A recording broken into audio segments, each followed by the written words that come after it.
করে দেখছি যে কমবে, এবেলাও বেলা বাড়ছে। তাহলে যে কাজের জন্য পুলিশকে রাখা হয়েছে, বেতন দেওয়া হচ্ছে, সরকারকে, দেশকে, সমাজকে পরিচালনা করার জন্য তাদের রিক্রুটমেন্ট হচ্ছে, সেই কাজে তারা ফেল। তাহলে কি সত্যিকারের তারা ফেল, নাকি দুষ্কৃতীদেরকে ধরতে না দেওয়া এবং দুষ্কৃতী এবং সমাজের যে অপরাধ প্রবণতা আছে সেইটা না, মানে যাতে না কমে যায় তার জন্য তাদের উপরে কোনো স্পেশাল নির্দেশ আছে? আরজি কর থেকে বর্ধমান ওই একই দিকে সরকার পরিচালনার অভিমুখ নির্দিষ্ট করছে। 14ই আগস্টের এই জায়গাতে আর অন্য কোনো কথা বলার ব্যক্তিগত মানে মানসিকতা আর থাকতে পারছে না। আমি যদি 14ই আগস্টের ঘটনার পর ধামাচাপা দেওয়ার যে বহু চেষ্টা হয়েছে পরিবারের লোকেরা করছে, শাসক দলের তরফ থেকে বর্ধমান থানা পুলিশ এবং শক্তিগড় থানা পুলিশের বিরুদ্ধে স্পেসিফিক অভিযোগ করছে, কিন্তু এরা অসহায়।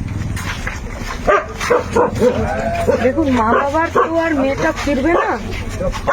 এখন সেই মা আমাদের সাথে কথা বলতে বলতে উনি শেষে বললেন আমি দেখে ছাড়বো। বাস গোটা রাজ্যের মায়েরা আমাদেরকে এইভাবেই সাহস দিচ্ছে যে আমরা পারবো এই সমাজ থেকে সমাজ অপরাধগুলোকে দূর করতে এবং অপরাধীদেরকে শাস্তি দেওয়াতে। কারণ এবার মায়েরা নিজেরা বলছে যে আমি দেখে ছাড়বো। এনাকে অধিকারের প্রশ্নে নারীরা খুব গুরুত্বপূর্ণ ভূমিকায় আমরা সারা দেশে, সারা পৃথিবীতে আজকে করে ঘটনা রাজ্যাগত সারা পৃথিবী তার জন্য জেগেছে।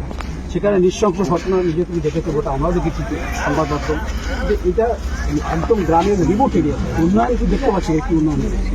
সেখানে কার্যত পরিস্থিতির শিকার হল একটি গ্রামের গরিব দুর্গ থেকে পাকিস্তানের একজন মেয়ে, তার পরিবার কথা বলছে, তাদের বুকের কান্না ভেতরে চাপা কণ্ঠ তিনি অনুভব করছিলেন। অপরাধীদের শাস্তি 7 দিনের কথা বলছে। পুলিশের কি স্বতঃপ্রণোদিত ভূমিকা মনে হচ্ছে যে 7 দিনে ধরতে পারো অপরাধী? আর আমরা বারবার কলকাতা পুলিশের ভূমিকা দেখেছি, রাষ্ট্রীয় পুলিশ কমিশনার বলছে ল্যাক করছে ইনফরমেশন।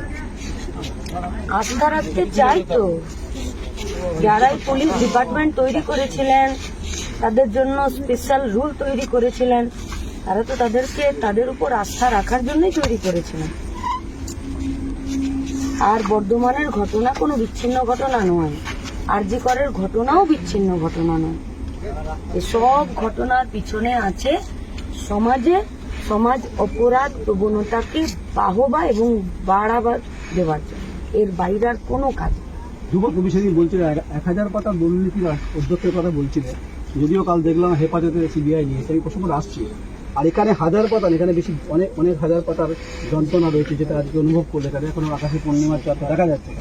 কিন্তু ওদের বাড়িতে অন্ধকার অচ্ছন্ন পরিবেশ নেমে এসছে, সেখানে সাক্ষী থাকবে দেবো তোমরা। 7 দিনের মধ্যে অপরাধী ধরা পড়লে ডিওএফআই কি বৃহত্তর আন্দোলন নামবে? লড়াই তো প্রতিদিন চলছে, মানুষকে নিয়ে, সাধারণ মানুষকে নিয়ে, বাংলার বামপন্থী ছাত্র, যুব, মহিলা, সমস্ত অংশের মানুষকে নিয়ে এই লড়াইটা লড়তে চাইছি। এই লড়াই আমরা একা লড়তে পারবো না।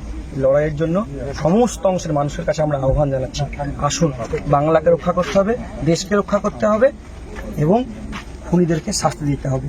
অপরাধ বাড়ছে কেন? চোর, চিটিং বা ধাপ্পাবাজের সংখ্যা বাড়ছে কেন? ধর্ষকদের সংখ্যা বাড়ছে কেন? তার কারণ অপরাধীদেরকে আড়াল করার চেষ্টা করছে রাজ্যের স্বাস্থ্যমন্ত্রী, রাজ্যের মুখ্যমন্ত্রী, রাজ্যের পুলিশ মন্ত্রী। একটাই তো পদ, অন্য কোনো পদ নেই। তাই প্রশাসন ব্যর্থ হলে আমাদেরকে রাস্তায় নামতে হবে। মীনাক্ষী মুখার্জি দুবর্দি তাদের কলকাতায় ফিরেছে, তার মীনাক্ষীকে লালবাজার